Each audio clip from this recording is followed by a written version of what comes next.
Bonjour, aujourd'hui je vous propose une approche un peu différente du questionnement non duel par en fait un exemple très simple que chacun peut expérimenter et donc pourrait vous servir très facilement puisque comme vous le verrez, il est vraiment à portée de main pour vraiment accéder à cette différence de perception entre une perception de soi et du monde séparée et une perception unitive, une conscience une. Voilà. C'est une approche qui me touche particulièrement puisque en fait c'est avec ma compagne Nathananda que nous l'avons en quelque sorte mis en place il y a maintenant une douzaine d'années et qui fait référence à nos chemins aussi communs, à travers à notre cheminement commun, à travers les enseignements non duels, et je pense bien évidemment ici à Nisargadatta Maharaj, mais aussi vous retrouverez peut-être des points communs aussi avec une approche des enseignements de Douglas Harding et encore aussi du shivaïsme du Cachemire avec des notions de spatialité, de la conscience et de la présence. Voilà, à tout de suite pour ce partage. Nous allons en fait pour cette mise en scène nous servir de ce que nous avons à notre disposition de manière, pour ainsi dire, permanente, c'est-à-dire de nos mains. Vous pouvez vous-même faire cette petite mise en scène, ce petit spectacle de vous-même finalement, à chaque instant. Voici le mode de conscience, on pourrait dire le plus commun, c'est-à-dire le mode de conscience séparé avec des individus qui semblent mener une vie autonome, séparée. Certains peuvent disparaître sans remettre en question l'existence des autres, certains apparaissent à d'autres moments. Par moments, ils peuvent sembler pouvoir s'unir. Par moments, ils sont en désaccord et peuvent le montrer et ne pas fonctionner en harmonie. Ça, c'est le mode de conscience, on va dire, identifié. Voilà. Avec la peur même, pour l'un ou pour l'autre, de disparaître. Une vision bien particulière liée à ce mode de fonctionnement qui va nous montrer soit un intérêt plus particulier pour tel ou tel être qui nous semble étranger ou au contraire proche, un sentiment de ce que nous appelons l'amour ou au contraire la crainte, la haine. Voilà. Ça c'est le mode séparé. Et puis quand, soit on pourrait dire accidentellement ou à certains moments, ou bien par une recherche, eh bien, voilà, une certaine ouverture de conscience se fait, un élargissement de la conscience, et qui va nous permettre de nous resituer non plus dans cette partie extrême, superficielle de nous-mêmes que représentent là les doigts, mais de revenir ici, dans cette conscience unitive. Et nul besoin. Voilà, si nous nous étions identifiés à ce doigt, par exemple, à ce personnage particulier, que tous les autres fassent ce même chemin. Nous faisons le chemin, nous revenons au centre de nous-mêmes. Faisant ce chemin, nous allons voir déjà que notre existence n'est pas séparée. Nous allons prendre contact de cette interdépendance. Et nous allons voir que c'est cette même manifestation, que c'est cette même conscience qui se manifeste en chacune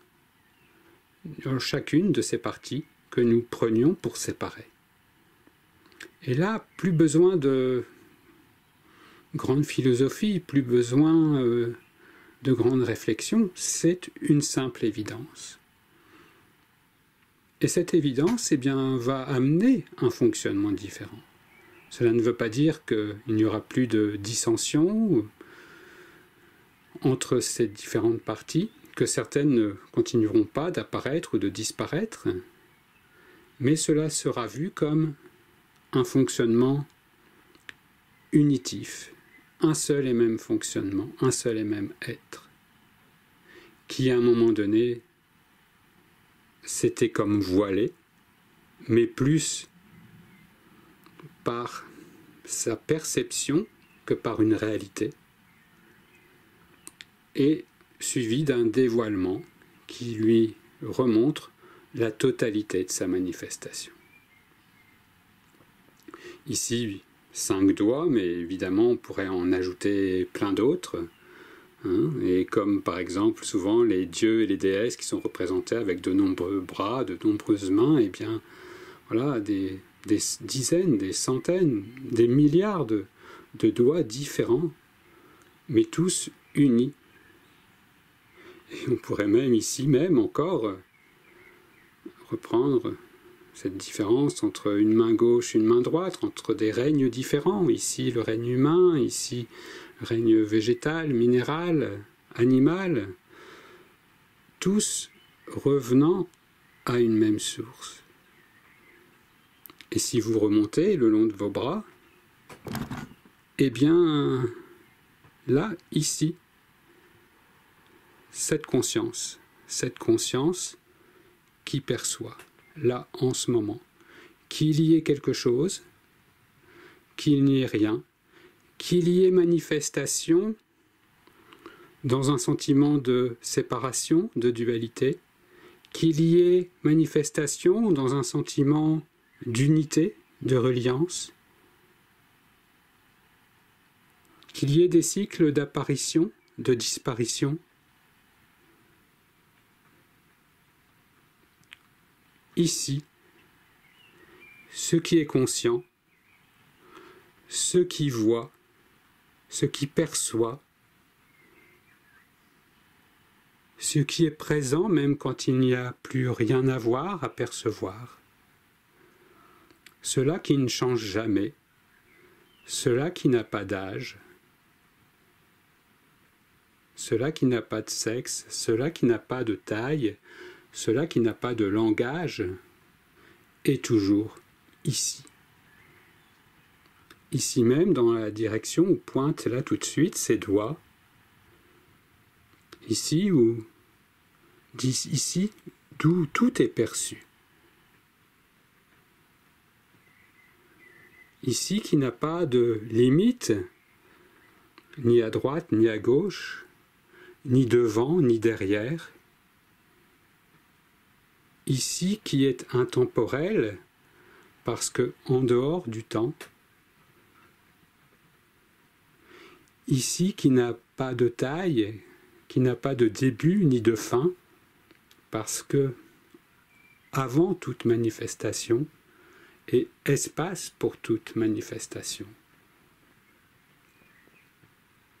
C'est ici que tous ces chemins essaient, toutes ces images essaient de nous ramener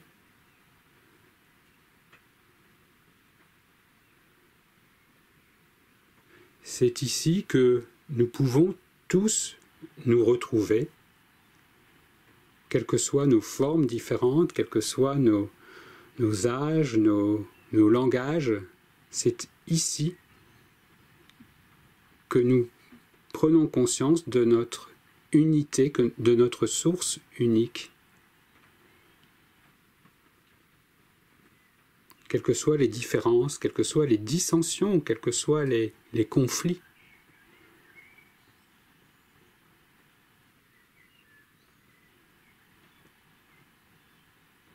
Que nous soyons conscients de cette unité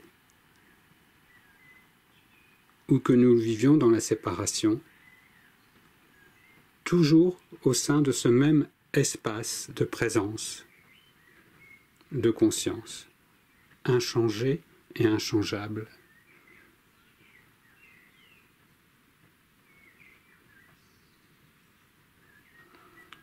La différence devient claire alors entre nos apparences changeantes, limitées, temporelles, provisoires, fragiles, éphémères, et notre immuable réalité, qui elle ne change pas, pour tous les changements, qui, elle, est intemporelle pour toutes les histoires, pour toutes les époques, qui, elle, n'est jamais née et donc ne peut mourir, pour toutes les histoires de mort, de naissance, de vie.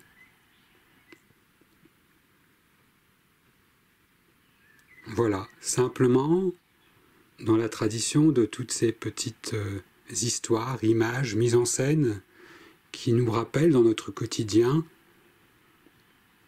ce passage du temporel à l'intemporel, de l'éphémère à l'infini, et bien à chaque fois que nous pouvons voir nos mains, nos doigts, nous en servir, et bien nous rappeler cette unité d'être et notre nature essentielle, véritable. Voilà. Simple petite méditation, sans prétention, mais toujours disponible, toujours sous la main, toujours au creux de la main. Bien à vous, dans cette unité d'être.